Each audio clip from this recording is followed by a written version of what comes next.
so excited to be back again this evening for what we call the Red Light, where we feature a red champion who is somebody that works hand in hand, side by side with Red Development Group to make sure we provide for our female entrepreneurs everything they need to be successful. And so today, Colette, would you like to share with us who we have joining us for Red Light? Oh my God. Listen, I'm so super excited. And I know sometimes people be like, you can't be that excited. We've seen you together before. But it doesn't matter. I love her. Everybody does. She's hard not to love. You know, one of those people that you're like, do I have to love her so much? Yeah, it's impossible not to. So we have this amazing platform where we get to bring people that are super amazing, super dope, exercising their greatness every day and share them with you because we think it's important that you know how great these people are. And so today's guest is no different than the other guests that we've had on the Red Light. And so Miss Judy Hoberman is a leadership and sales coach. She is the CEO of Selling in a Skirt.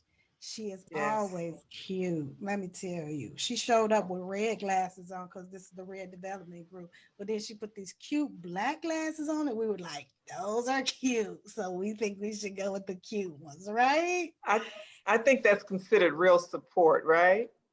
Yes. So I'm Colette Portis. My beautiful business partner is. I am Reggie Stearns Kemp. Yes. CEO of Red Development Group. Yes. And this is the Red Light. And our guest is Miss Judy Hoberman. So Judy, tell us a little bit about yourself. Oh, let me see. So I was born in New Jersey. No, I'm not going to start there. I am a big advocate for women. That's where I would start because I really truly believe that there's a lot of work that we need to do in order to get women in the positions that they should be, as well as the positions that they deserve. So I am, as you said, I'm a coach, I'm a trainer, I'm a speaker, I'm a radio show host, I'm an author, and that's what I do professionally. But I'm also a mom and a wife and a best friend and a mentor and all those things wrapped up because that's who I am. And it is good. And so we're happy to have you. So thanks for coming to hang out with us. I'm excited to be here. Judy's amazing panel last week, the panel of exceptional women, that was so great. And it's again tomorrow. So if you haven't gone to Red Development Group's page or my Colette Portis page and found the link and registered, you should, because it's good. And it's not just ladies, it is also the men who support us. How about that?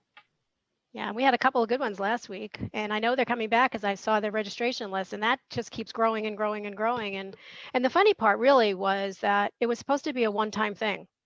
I was going to do it because, we were, I come from the financial world, so we were doing it with 4 women in the financial industry, and it was awesome, but it was a one-time thing.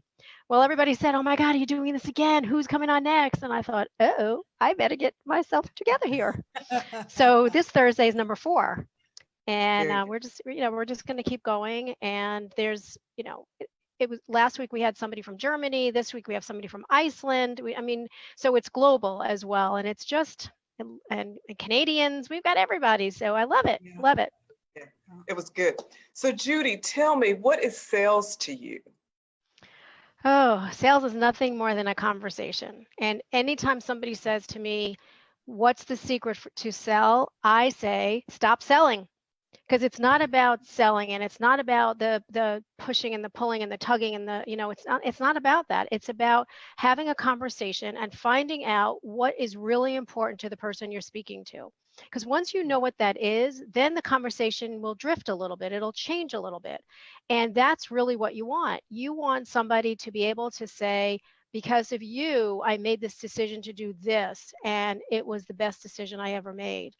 So sales is really something that I truly believe in. I think that women are amazing in sales because we are relationship driven, and sales is all about relationships. So that's what sales is.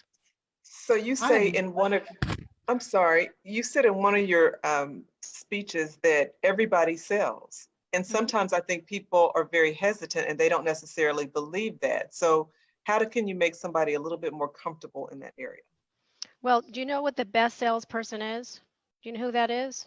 So, A baby.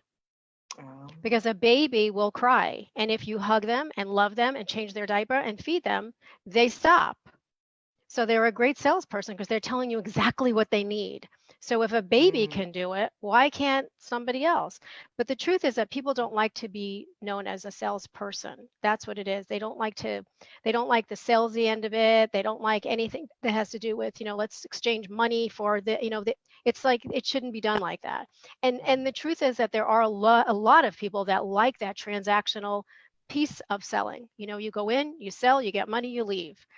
But when Yeah. you're doing it the better way, I can't say the right way, when you do it the better way and you have a conversation with somebody and you ask the right kind of questions where you get a dialogue instead of a monologue, it's a very different, very different experience. One right. of the things I always tell people is when you are sitting with somebody, what you need to do is you ask this question, are you okay if I take notes? Now, what are they going to say? Yes or no? And there's no other answer. Well, let me think about it. They don't say that. They say yes or no. If they say, please don't take notes, don't. But most people say, of course. What happens when you start to take notes is you have to be like super keyed in to what they're saying. And if you listen really carefully, they're going to tell you something that is going to give you the answer to everything that's happening in that moment. If you listen, if you don't listen, you won't hear it because you're going to Right. ask a question and they're going to start talking and all of a sudden it's going to be like, oh, that was it. That's Mm, why they need this. that's good. Judy, do you think that the issue that we have with selling is the misconception that we have about selling, that it has to be aggressive and it has to be in your face and on top of you and buy. Because I am a conversational seller and I like the idea that I'm not selling. I'm just solving your problem. You told me whether or not you want it because you had this you identified a problem and I said, well, here's something to fix it. Yeah, I think that's what most people think. I know when I first started, well, the first time I ever really sold was Girl Scout cookies. And that was my real first sales job. And the reason that I say it was my first sales job is because it was before you were allowed to go to any of the big stores and stand outside. It was before you were allowed to have your parents sell cookies for you at work. You had to go knock on doors. And what I did was I remember taking notes. So the next year when I went back, I could say, oh, Reggie, last time you bought Thin Mints, and this year we have a new cookie called blah, blah, blah, blah, blah. Would you like to get that one as well? And so people thought, well, that's really cool that she remembered it. So I did remember that. The second job that I had was Fuller Brush. And I don't know if you remember Fuller Brush, but if you do, then we're in the same age bracket. But the Fuller Brush is a real true door to door. You knocked on doors and you were selling mops and brushes and brooms and things that whatever. And so the very first door I went to was my mom. And I thought, oh, this is easy. I'm going to get my first sale. And when I told her what I had, I went through the whole thing. She said, no. Like, how do you say no to your own child? And she said, well, let me tell you two things. Number one, just because someone loves you doesn't mean they're going to buy from you. Well, that's a Oh, great thing to good. know, right? Right. Number Yes. two, just because someone loves you, they're going to share you with their friends, which were referrals. So that was really Right. how I started.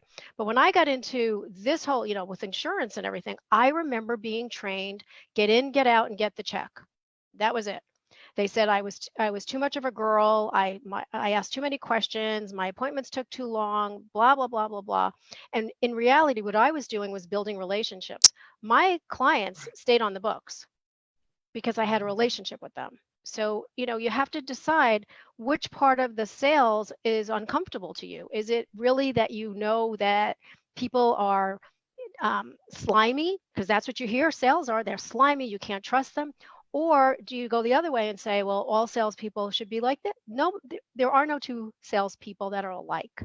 You just have to use what you know, and you have to be able to build that relationship in order for you to have long-term clients. Otherwise, you're in, you're Right. out, one and done.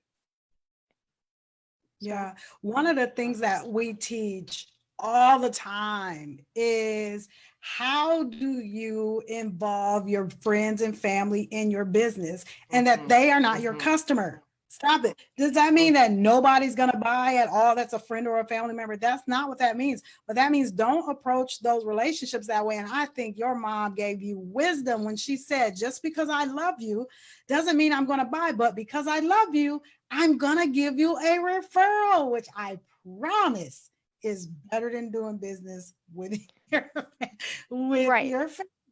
Right. But I will say there's one thing we have to remember, because you're right. You know, your friends and your family are really, they're your hardest customers. They are, because they know you totally differently.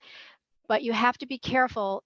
You have to make sure that you tell them what you do and let them really understand it. Because here's the worst phone call you'll ever get. You know, and we always talked about this in insurance.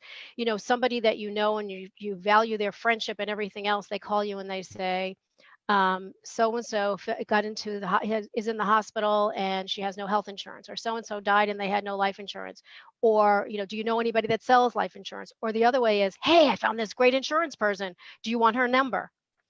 Okay, well, I sell insurance, you know. So I mean, you have to make sure, let them know what you do. You may not ever sell to them, but you have to let people know what you do. And I always give people the out. When I know like a family member really doesn't want something or whatever, I would say to them, okay, you need to do me a favor. Can you do me a favor? And of course, they're going to say, yes, what do you need? And I would say to them, if you're not going to buy this from me, and I'm okay with that, can I refer you to somebody else? Or can you promise me you're going to get this covered? Because the last thing I want is for something to happen to you. Can you just do me that favor? And sometimes they'll come around and say, yeah, I really do want to buy from you. Or sometimes they'll say, you know, yeah, can you refer somebody? Because they're just as uncomfortable as you are. Yeah, you know, that whole conversation about family and friends and business and doing business and not doing business, you know, the one thing that Colette and I teach, and you teach as well, is really understanding that everybody needs to know what you do, and you have to be Right. intentional about letting them know what you do. But I think a lot of times people assume that because I sell insurance, you know, well, there's several different types of insurance that you may sell. So if you don't specifically tell people what you do, they don't know, and they won't know how to support you, refer you, or they won't know how to do any of that. And I think right now in this time of the big COVID-19, I think it's real important that while people are trying to figure out who they are and what they do, did people even know what you did in the first place? Could that be one That's reason right. why you don't have the business that you need right now? It's because no one really knew what you did. So I think that's really important. And then the other thing that I would love for you to share, you talked about selling is relational, but how do you build that rapport? Okay, so you're talking to the question queen. And Right. I That's sometimes, I sometimes annoy people because I do ask lots of questions. And if the colonel was sitting here, he would probably be rolling his eyes because he tells me I drill down too much. But the truth, and I probably do. Okay, I probably do. But the truth is that the way that you get to build a relationship is asking questions. Asking questions show that you're interested in someone, not interesting to them. So when you start to ask questions, like when we were talking before, so when is your birthday? Blah, blah, blah, blah. That was my mom's birthday, things like that. You start to build this common ground. Or how did you start your business? Or why did you start your business? Or why do you work with this market? Or why, and you don't ask yes or no questions. Those are your tie down questions. You ask an open ended question where the other person gets to have a conversation. They get to speak. They get to give you their opinion, and you listen. Like I said before, you have to listen. So asking question builds the relationship, and listening cements it. Because the best thing you could possibly do is tell somebody or repeat something to them that they said in their own words that you took down in notes. And the best compliment a salesperson will ever receive is, wow, you really listened to me. Yeah. One of my mentors, we called coach, would always say, he who talks the most loses. Yep, And if you listen, they will give you the bullets to put in your gun. Like they absolutely. will tell you exactly what they need so that you can tell them what solution you have. And if you don't directly have the solution, then who do you know to be responsible for referring them to someone who can solve their problems? So that brings me to a conversation we were having with our team today on a team meeting. And we were talking about, and then a question that I answered last night for one of the participants in your panel, talking about how do you help your clients pivot? And really at the end of it all, it's how are you resolving their problem? And have you gone back to the market to look at what the problem is right now? Because Right. we've had a significant transition and we're about to have another one as the country starts to reopen. That's going to be another significant transition. And so the priorities, that doesn't mean the problem doesn't still exist. That just means that the priority level might have changed. And then if it did, that problem might have moved down on the list of priorities and something else moved to the top. So you want to be able to resolve the issue that's now at the top. So let me ask this, Judy, because you are an expert in women in sales. What is, and I have this conversation all the time, and I know you know, because I am huge on using your girl powers to drive yourself forward. So talk a bit about the difference between men and women in sales. So that goes back to transactional versus relational, because women want to have relationships with everything and everybody when they're in this kind of environment. Men want to really basically get in, get out, get the check, and then create a relationship. They're very transactional. You know, when you think about like a car, for instance, if you were going to buy a car, as a man is looking at the horsepower, he looks at the engine, kicks the tires, whatever, because that's what it is. How fast can go, how fast can it get there? And then a woman is looking for the cup holders. And they're looking for, can I get all the sports equipment in? Because she's talking about what's going to involve her and everybody around her. He's talking about what's going to involve him first, and then what else is around me. So it really is much more transactional and relational. So before anybody jumps through the hoops and says to me, oh my God, but men are relational. Yes, there are. Men are very relational. Women are very transactional. But statistics show that more women are relational and more men are transactional. Men also want to know the bottom line. They want to know facts and figures, features and benefits. Women want to know, how will this affect me? Do they care about facts and figures, features and benefits? They do, but they want to know, how will this affect me? How is this going to make my life better? And that, I mean, that's really one of the things that, you know, what happens. And, you know, when you talk about, you know, deciding how you're going to talk to a person. If I was selling insurance to a woman, it's going to be very different than selling it to a man, because I'm going to ask her different questions. I'm going to ask him great questions that are open-ended as well, but I'm also going to ask her other questions that we have a common bond. You know, maybe we're both moms, or maybe we're both entrepreneurs, or whatever it is. But I will tell you, one of the things that used to happen is, when I worked in corporate, briefly, I had built this fact finder, and the fact finder really is where you get everything that you need in order to decide, like, which product are you going to show, because they're going to give you all that information.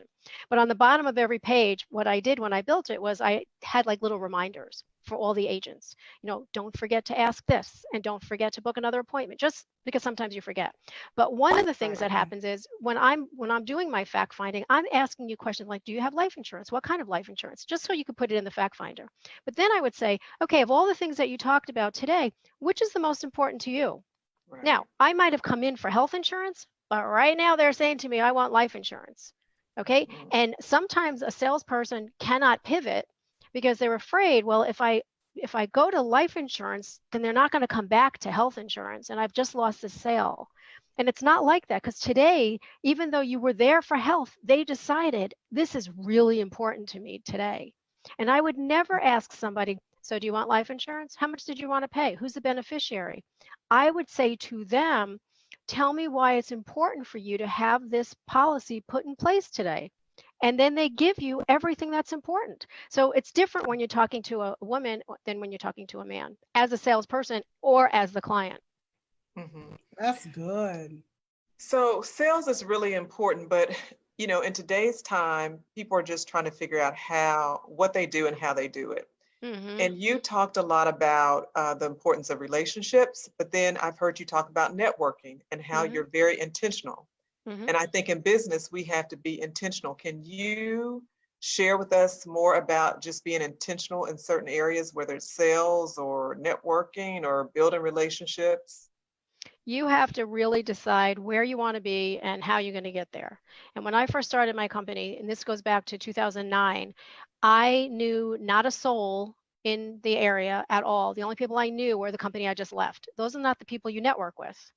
So I went to every networking event, everywhere. Nobody knew who I was, but about 6 months later, people would say, "Hey, do you know Judy Hoberman? She's everywhere." Do you, because I was everywhere. But here's what happened. I was everywhere, but writing nothing because I wasn't anywhere where my people were. So at that moment, when I was like, up to my eyeballs in networking, I had to stop and I had to say, where are my people?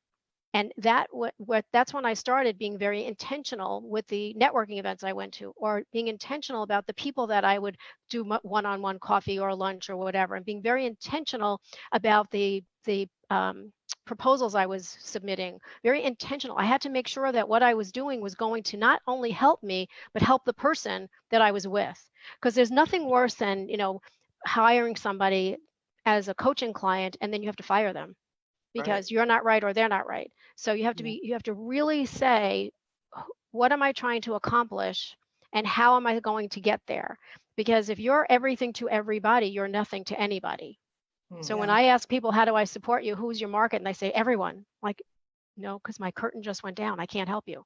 But if you said to me, my market are, moms of triplets with red hair, all of a sudden we went from everybody to this niche market that I can help you with because now I know somebody for you. So you have to be able to describe it.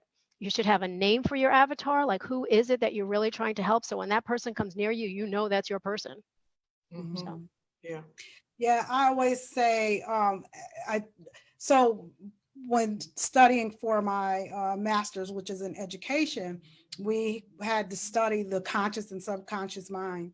And what I took away from that was the understanding that the subconscious mind is black and white. There's no gray area. The conscious mind is very colorful. There's gray and all of that. And what that means is the subconscious mind, you have to feed it facts and figures, where the conscious mind, you can feed it feelings and all of that kind of stuff. And when we talk about having your avatar, what I say to people is oftentimes when we're selling to the subconscious mind, that place where feelings and all of that. But the real decision happens in the subconscious. If you give me facts and figures, redhead moms with triplets, my subconscious is automatically going to spit out information without me having to do anything. It's almost like a computer, Computers function through ones and zeros. And when you look at the back end, that's really all of this is ones and zeros. So if you feed it the right ones and zeros, it will give you the right results. So Judy, right now we're in this global crisis and people are afraid to sell. People are afraid to ask for money for the value that they bring. How important is it for us to be selling right now? Well, again, you have to really think about what it is that you're trying to do. A lot of people think that it's inappropriate to be asking people for money right now. Okay, I totally understand that kind of feeling, but you have to approach it a little bit differently, because if you picked up the phone and you talked to your clients or prospective clients and you said to them, "How are you? How's everything going? Is there anything I could do for you?" is very different than, "Hey, I'm going to sell you this today," or, "Do you want to buy a car?" or whatever. It's very different. So you have to be able to get into their space respectively. Respectfully, not respectively, respectfully, because you want to make sure that you're not infringing on something that you don't know might have happened. We don't know if anybody's lost somebody. We don't know if you've lost your job. We don't know anything. And so when you call somebody, and I'm saying call because I really do mean picking up the phone. If you call someone and say, "How are you? Is there anything I could do for you? Is there anything that you need?" is very different. Now, again, let's go back to financial. A lot of people at the end of the year will do a policy review where they'll say to you, has anything changed? Or, has a baby been born? Did anybody get married? Anybody get divorced? They do all of that. Well, do you think that over the last 6 weeks, things have changed? I mean, they No. change. You go to sleep at night and they're different in the morning, right? So why couldn't you call your clients and say, how are you? How is everything going? Is there anything I could do for you? Has anything changed? Is there anything I can support you with? It's still, you're selling, you're just not selling. So I Right. don't think there's anything wrong with that. I don't like the people that are taking advantage of the situation and like, they're scaring you. If you don't do this now, blah, blah, blah, you don't know I'm not that, I've never been that kind of person, so I wouldn't do that anyway. But I think more people are a little bit kinder. The majority of people are being kind, and they really are really concerned with how people are. So is it bad to be selling? No, it just depends on the way that you approach it. I really believe that that's the big part of it. Yeah. And I think too, like, because here's the truth. If you got a call from a random number trying to sell you masks, you're probably not going to turn them away. They're solving a problem for you, especially Right. if you're in the medical field, or if you don't have them and you need to go to the grocery store or something like that. You're not going to turn, you know why you're not going to turn them away? Because they're solving a problem that's high on your list of priorities. Right. And so it goes back to determining what your client's priorities are right now and figure out those top three, and then figure out how you and your collaborative partners, if you don't have those, I don't know how well you're going to fare if you don't have a group of collaborators right now, but how can you and your collaborators resolve the top three problems for your customers? And how would you know their problems if you don't even take the time to know what their problems are? Okay, Yes, I right. mean, right now, masks are a big thing because, people are really scared. But how do you know that that person is a mask person? You don't know that because there's plenty of people walking around today that aren't wearing masks. So it may Right. not be. So you still have to have a conversation with them. And Right. yes, when you say something to them, that might be their top three. And you're like, okay. Right. So, And when we talk about pivoting, we talk about entrepreneurs and employers.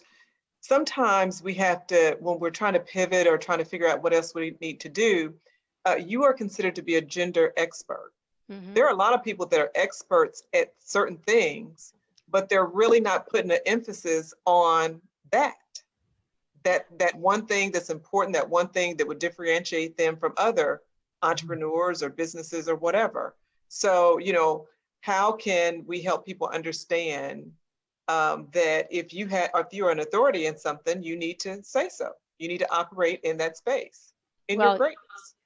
right, and that's true. You have to do that, but you also have to know who your market is and what you're the expert in. And Right. that's the hard part. Now, I was given the title gender expert by Fox Business News, and I liked it and I kept it. And to me, when I say to somebody, "Do you know what a gender expert is?" They say no. I'm like, "Okay. So let me Yeah. tell you what it is."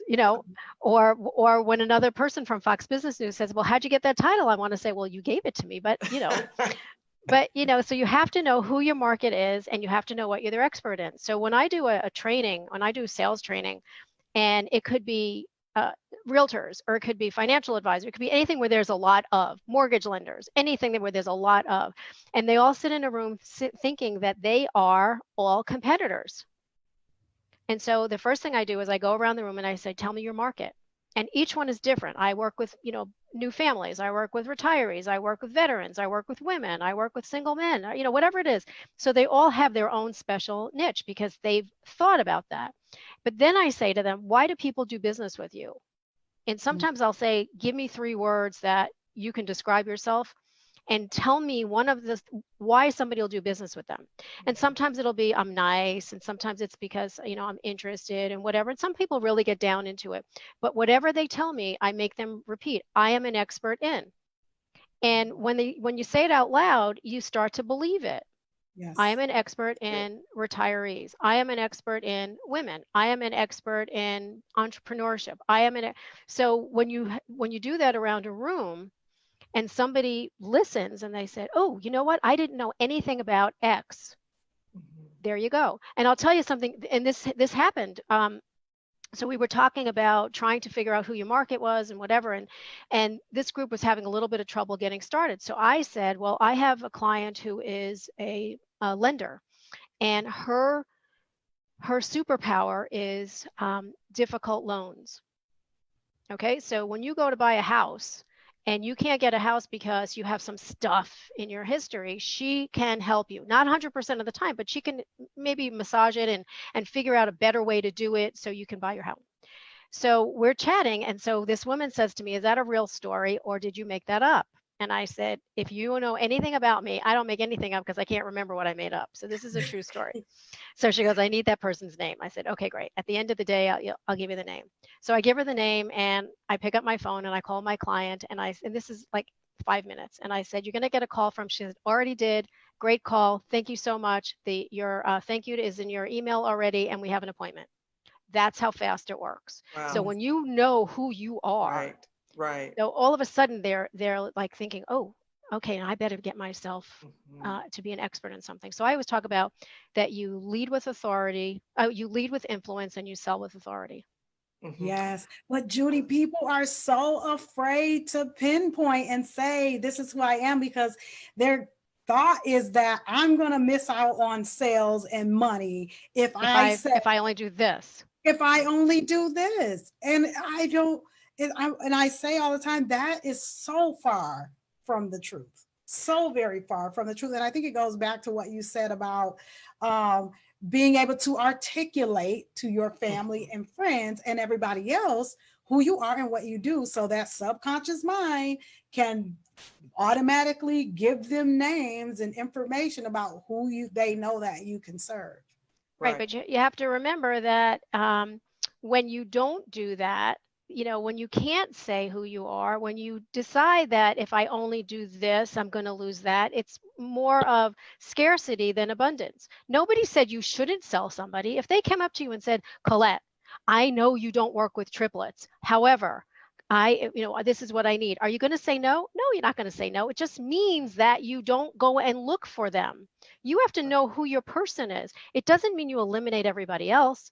It just means that that's who you're intentionally going to serve and support.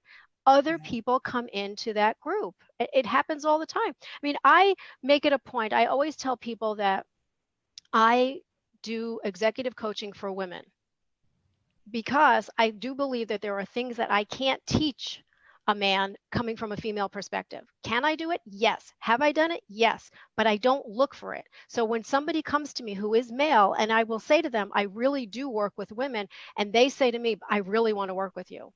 Mhm. I do the same with men and women. I really make sure that they're the right person, male or female, because if you're not the right person, you're not going to be able to help anybody. So I don't Yes. That's right. I don't look for that, but I don't turn it down if it's the right person. Right. So what you said to me, that's why it's so important that you collaborate. And a minute ago, you talked about the session where people thought if they were in the room together, they were going to be competing, but they all, okay. So we're all executive coaches. We're all coaching in some form or fashion, but because we all have different areas expertise, we still collaborate very well together. And I Yeah. think that's what people are going to have to learn how to do better. How can I collaborate with people who I perceived as my competition? But if I sit and talk to them long enough, I would be able to identify that they are not my competition and that we could work better together than apart. Well, and, I mean, just look at Colette and I. I mean, we both Right. do very similar things, and they're both revolving around women. And yet, there's stuff that she talks about that I need, and there's stuff that I talk about that she needs. But we do things together Exactly. just because that's how it works. In this time, Exactly. in this climate, with in the country right now, you need to be collaborating. But that's You need right. to be collaborating because there's a lot of people that, like you said, they're much better together than they Mhm. are apart. And Mhm. there's so many opportunities. And I think that's the other thing that people are forgetting right now. A lot of opportunities open up right in front of you Right. Right. because it's there, and because there are people in your space that complement you, that don't compete with you. And when you are open to giving, you also have to be open to receiving. That's the hard part. And as women, we don't ask for help, and we just can't do these things, which is so ridiculous. Absolutely ridiculous. And that key, asking for help, which you just gave me an idea. So all of my friends who are watching, plan on getting a text message from me, because I'm going to ask this question. Who do you say that I am? Which, right, comes right out of the Bible. Who do you say that I am? Because who other people say, you got your title from the news. They told you who you were, and you were like, you know what? I'm keeping that. Right. But you know what? Right. So, but that's what you should do, Colette. But you should ask people to give you 3 things of how they're going to describe you. But you better have your 3 things written down first. Right. Because once they tell you that, you know, and I think, that's and not I think going to happen. I think the other thing about that is that it came up from Fox News because she showed up in her greatness. Yes. So you have to be careful who you ask, because they may not have seen you in that area or that zone. So you have to be careful. I think it's a good question to ask, but make sure you are mindful of those people that you ask it. Okay, so can I tell you a story about that? Yes. Oh. Okay. So when I first started my company, I had to figure out how I was going to get in front of a lot of people. So I thought speaking would be great, right? And so I started speaking. This woman had asked me to speak, and then one thing turned to another, blah, blah, blah. However, every time I would go to speak, and I know there's people that are watching that probably know this already, but every time I would go to speak, no one, zero, zippity doo dah, would talk to me until after I came off stage. No one. So after it happened like 3 or 4 times, I did a random survey, because I like to do that. And I asked different people, when you see me, how would you describe me? And these 3 words in no particular order came up all the time: unapproachable, intimidating, and way out of our league. Really? Okay. Those are my 3 words too, Judy. Yeah, I'm sure. Right. So what did I do? I went in my car and I started to cry, because that's not who I am. It really is not who I am. And you all know that's not who I am. So I tried to figure this out. I asked my business coach, and she said, well, you know, you're an introvert. And so when you walk into a room, you may not necessarily strike up a conversation, and you look like you just are, you know, like not in their zone at all. You're just here. But once you get off stage and they know that you're funny and you tell stories and you're, you know, you bring great value, they want to be around you. Right. Okay. So a few times later, I go in and I wear my sparkly boots. And this woman comes up to me and she says, where'd you get those boots? Those are awesome boots. And I had to think in my head, did I come off stage already? Because she's talking to me. Okay. And so then another woman said something. So I did my thing and everything was good. And I was still trying to figure this out. Next time I went to speak, I wore another pair of boots. Same thing happened. People came up to me and said, oh my God, I love your boots. Where'd you get your boots? And I thought, whoo, this is really easy because people are talking to me. So I pretended that I was an athlete, because you know what happens with athletes when you win all the time? You don't change your underwear or your socks or whatever. I'm not changing my boots. Well, that's what happened. All I needed was somebody to start a conversation with me, and then one by one. So it was an icebreaker. So when you ask somebody, and then after all of this, I asked people, so could you just describe me 3 words? And they said, oh my God, you're so funny, you're so approachable, all these great things, which is what I wanted beforehand. Right. So when you ask somebody to give me 3 words, make sure you have your own 3 words. Yes. Okay, so you started the conversation, I didn't. So the sparkly boots. So really, you know, I know who you are, and I know that you're an author and you've done a TEDx, but you brand yourself by what you wear. You know, so talk about the branding. Where did it come from? How effective is it? So my first book and my company is Selling in a Skirt. Why is it selling in a skirt? Because it had to be something that I knew about and that was easy to remember. So I know about women, I know about sales. But the truth of the matter is SCIRT is an acronym. It means standing out, keys to success, inspiration, results, and time management. But everybody assumed it was about the article of clothing. So I always had to wear a skirt, because when I didn't, I would get called out on it. The boots came from what I just told you.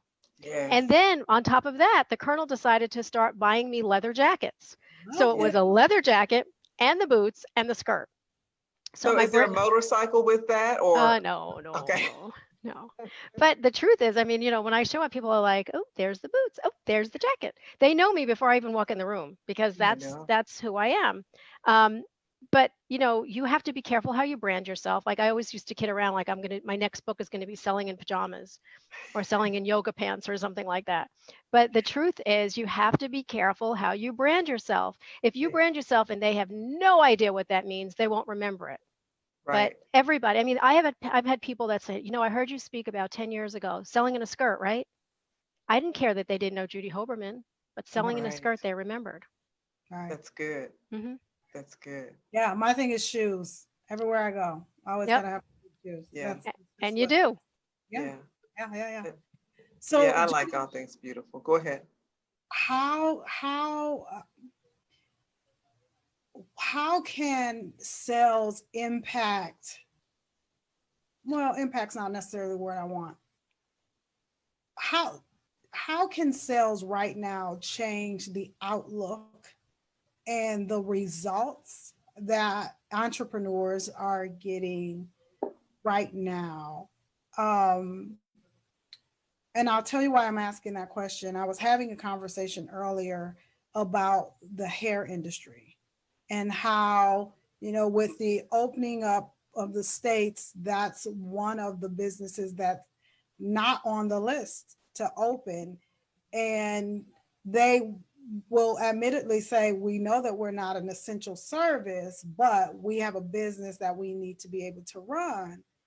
Um, and one of the things that I see is that no sales are happening in most cases. How important is it for us to really get to a place where we're selling and comfortable with it, like now, like today, like before the end of this conversation? Well, let's talk about the hair places right now. I mean, that is something that is considered non-essential. I know that every woman in the world thinks it's the most essential thing because it Right. is. And the truth of the matter is it's the, the how close they are, and there's no space, and until we know what's going on, you really can't do that, even though we all know that it's essential. Mhm. But in today's world, how do you sell? It has to be something, again, like you said before, Colette, about solving a problem. So when we all came into this in March, anybody that was a speaker, you already know that there were no speaking gigs and they're Mhm. continuing to be canceled. I had another one canceled today. So we don't know when it's going to end. So what you have to do is you have to decide if you're going to sell something, it has to be something that people need. So right now, I know I can't sell a speaking gig, but I can sell that in a virtual webinar or a virtual keynote or something. So you have to decide where you fit in and how you fit in. There's plenty of opportunities as far as, there's a lot of women that are contacting me now and saying, can you do something for us because we really need help. We need to be connected and we need help in sales and whatever.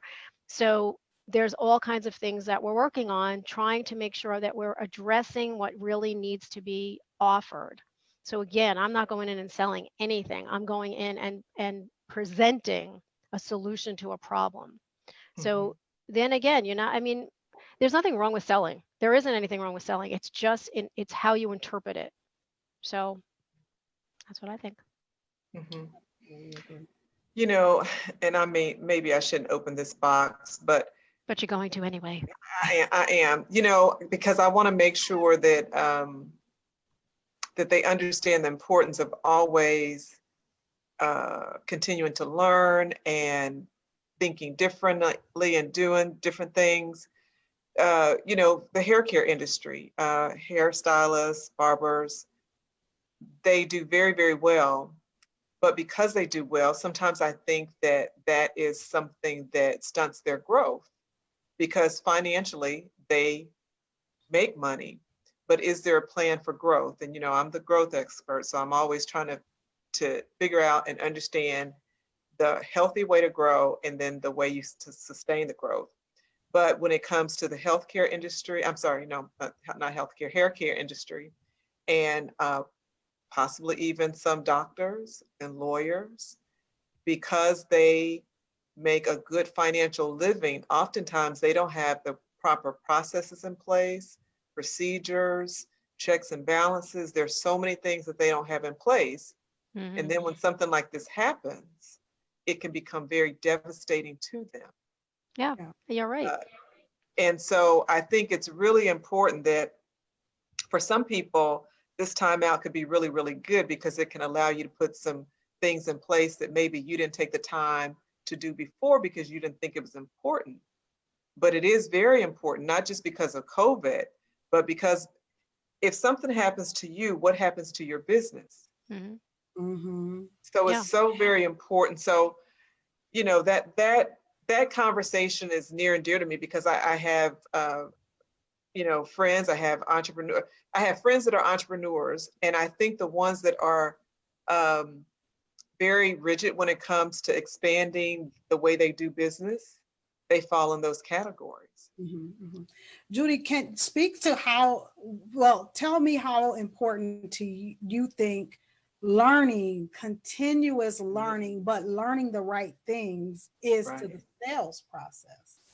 Well, I think that learning has to be continued no matter where you are because, that's the saying that if you're the smartest person in the room, then find another room because you're in the wrong room. right, And I do think, like with the sales process, the process is the process. There's always going to be the sales process and there's always going to be the product knowledge. It's how that you interpret it that you can grow with it. Because as you said, Reggie, a lot of times entrepreneurs can't scale because it's all about them. They're the person. right, If something happens to them, there's nothing. What do you do? You know. So scaling is big, and processes are big, and interpreting things are big. And I think that what's happening now is people are looking for additional ways to create revenue. So it's right, not just about a person, that there are systems in place. So if something should happen again, it's still, running and it's still viable and all the other things. Because if you are an entrepreneur, especially if you're a solopreneur, if something happens to you, you know, right, I mean, God forbid a million times you get sick, right, nobody can take your place because it's your name. right.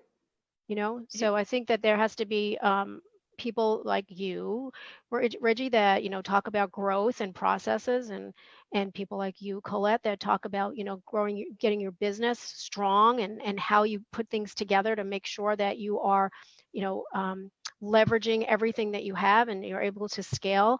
You have to be able to do things that don't necessarily involve you Right, 100%. And I right, think that's the hard part because, you build a business, it's your baby, and now you want something else to come on because it doesn't feel right, good. But I mean, really, that's the only way that you're going to grow.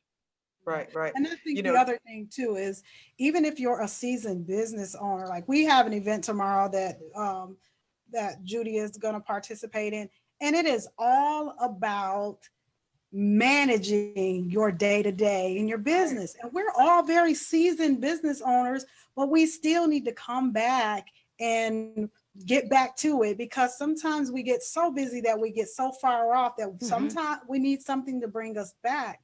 And I think a lot of what's saddening to me right now is the focus isn't necessarily in a lot of cases on the right thing. And I like it's almost like I can see the doors of businesses opening and business owners going into them and having absolutely no clue what to do because I can go in and turn on all the machines and everything, but I've gone 3 days now and I've had one person come in the door each of those 3 days. Like, what happens next? And I really like my heart is heavy about it because I know that's going to be the reality in a lot of cases, but we we don't take the time in times like these to really seek out those who can help you plan and figure out what to do in that moment. And so I just get really sad. And when I think about, the idea, because I get a lot of phone calls right now because people are referring people to me because they don't know what to do. And they're going, well, I can't sell anything. And my question is always, why can't you? Tell me why you can't. Well, because I do this. Okay. Is there any component of what you do right now that you can package and you can do online. I woke up one morning with a friend of mine on my mind, and I called him and I said, hey, do this. And he gave me all of these reasons why he couldn't. And then 2 days later, he sends me a video of a lady on the news doing exactly what I told him to do and charging clients to do it via, she was a hairstylist, God forbid, she was a hairstylist, and she was doing it via Zoom and charging clients because they didn't want to look rough, you know? And so my heart just gets heavy when I think about the fact that because a door closed, we are entrepreneurs. We are problem solvers. That is what we do all day. We solve the world's problem. And the closing of doors stopped us from solving problems makes my heart heavy. Yeah. And I think that the part of it is that you have to give yourself permission to grieve. You do. Because a lot of people just say, okay, I'm done, or no big deal, or whatever it is. But you have to give yourself permission to grieve. But then you have to give yourself permission to get yourself up. Right. Okay. And I said this on one of our panels that I did. I had my own private little pity party when all of my speaking engagements were canceled. I did. I gave myself permission. It lasted only a few minutes because then I thought, okay, now what am I going to do? I can't just sit here and say, what am I going to do? And so, you have to figure out what you're going to do. My word for 2020 was shifting. Who knew how relevant that was going to be? But, I'm watching some of the comments that are coming up, and there's some really good ones there. One of them was like, well, you're doing all this and you're doing all that, but how do you really grow? And I'm going to throw it back at you, Colette, because I know this is your wheelhouse. But I want to say, for me, in order to grow, I either have to allow myself to put things online, because that's not who I am, but that's what I'm going to have to do. And then I also have to make sure that I surround myself with people that can support me. When it comes to technology, I mean, Colette will tell you, this girl, and so I can do things, I can do enough to be dangerous, but I know what I can't do. And so if I'm going to do anything that's online, I have to reach out and I have to ask for help. Is that easy to do? No. But I know who my people are. And that's the other thing that people have to do is you have to be able to know who your people are, whether it's know your clients, know your resources, know your tribe, whatever that is, know your people. Because when you know your people, I can say, Colette, can I ask you a technical question? I can't figure this out. And she's going to say, yes, get on Zoom and I'm going to show you how to do it, because that's who she is. That's who I am. So I know that it's possible to grow in ways that I'm not comfortable in. So, but Colette, I know you can talk for days on how to grow. Judy, it's simple, but not simple. It is going to take work, and you have to be willing to do the work. Nobody ever said this would be easy. And if they did, they told you a tale. This is going to be one of the hardest things you've ever done. Like, owning a business is up there with raising children and being married. Seriously, like they're all on the same level playing field, because your business can go awry just like your marriage and just like your children. But first things first, where are you going? What is your destination? And if you are driving and you're on a road trip, say you're going from Michigan to Texas, and something happens and there's a tornado, what do? Do you stop the car in the middle of the storm and you sit and wait for the tornado to pick you up and take you to Kansas? No, you don't do that. You go, okay, alternative route. What's my alternative route? The reason you can figure out an alternative route is because you know what your destination is. That's right. You know, if you're driving from Michigan to Texas and you get to Oklahoma, your alternative route is not Chicago. Because I'm trying to get to Texas. So I'm not going north.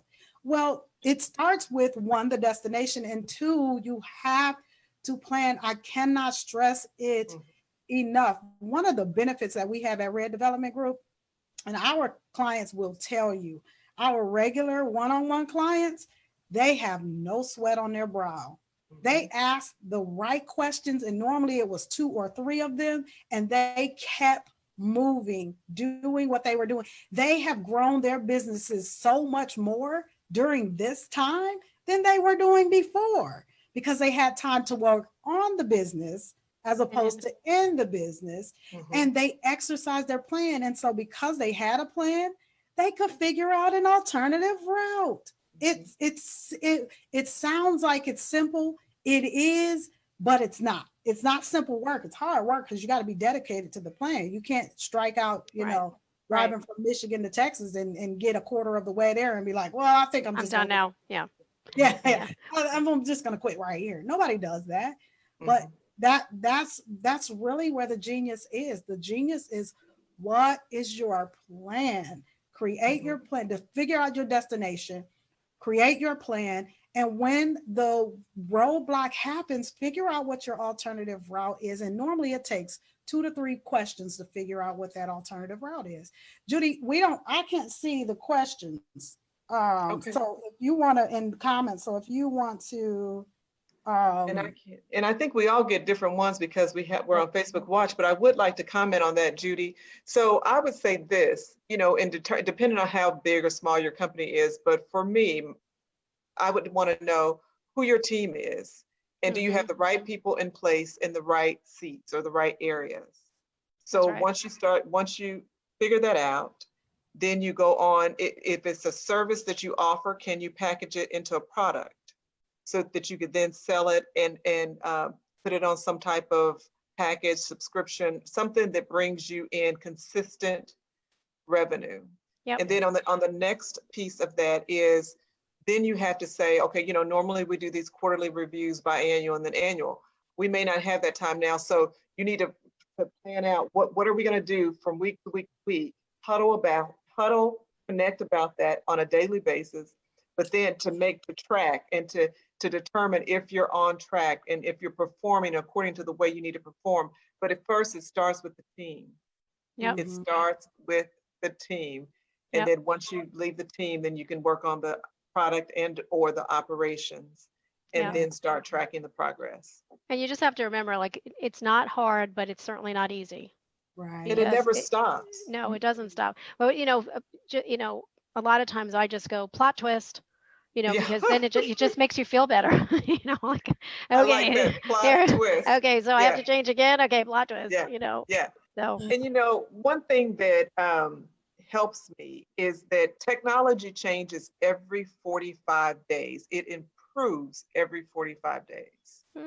I was listening to a conversation the other day with church leaders, and they were saying how the church is 40 to 50 years behind. Business leaders, sometimes we're not on a 45-day track.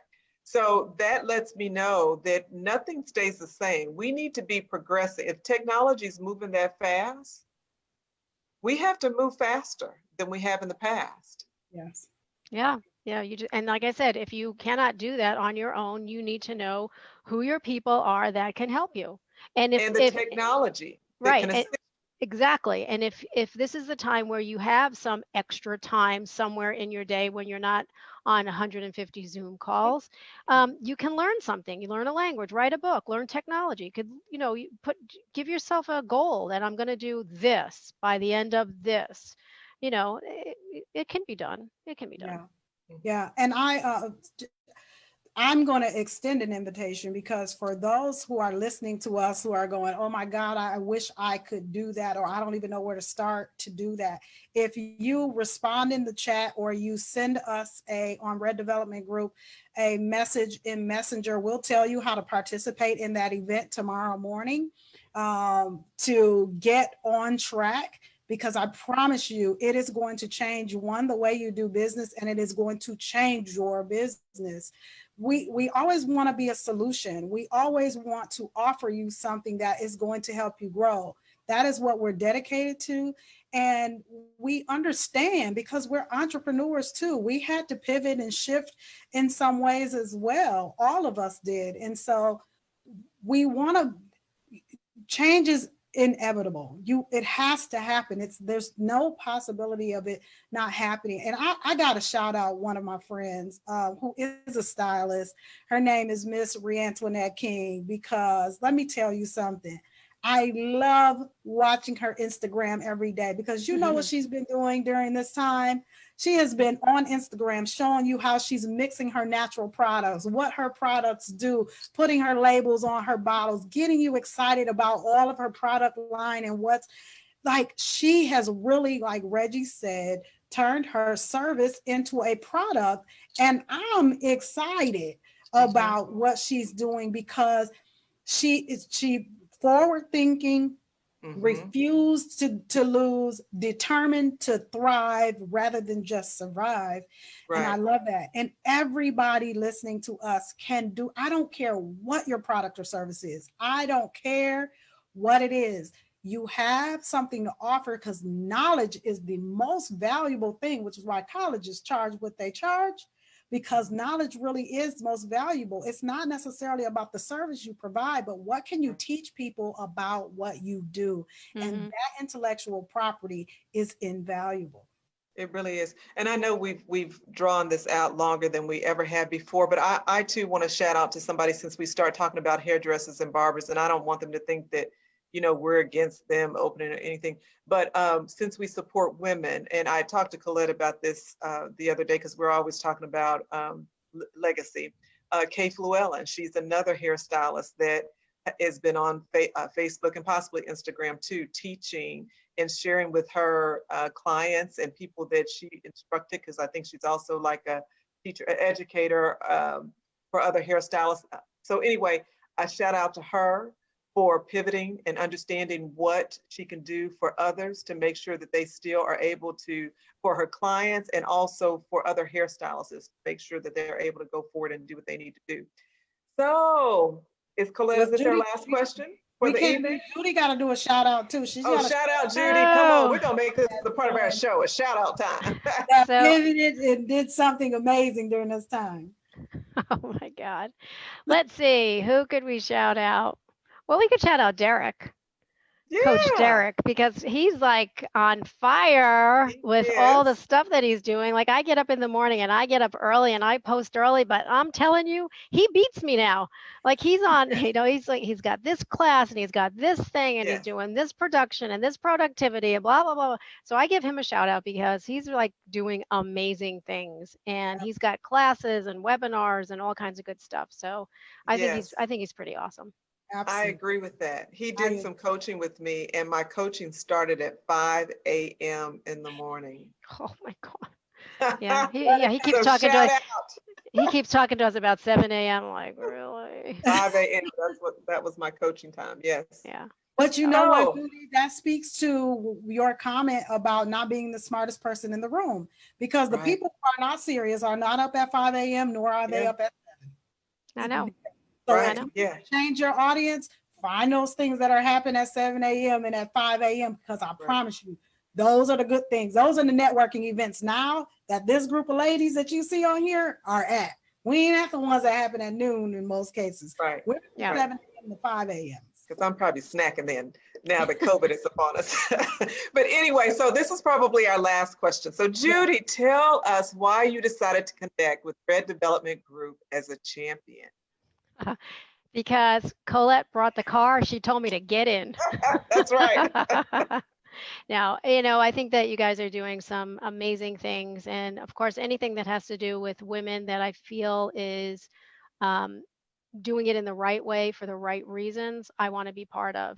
And, you know, some people will say to me, well, you just want to bring women into leadership positions. You don't care if they're qualified. And if you know anything about me, I would never, ever do that. I do believe that when you ask people to take a position that is not right for them, you're doing them a disservice. So I know with Red Development that your values are the same as mine. Mine are the same as yours. And so that's truly what it's about. But Colette said, would you like to do this and this and this? And I said, okay, I'm in. So really, you know, and then Reggie, when you said you want to do red light, I'm like, okay, I'm in. So yeah, so we're excited. It works. I know. Judy, where can I connect with you at?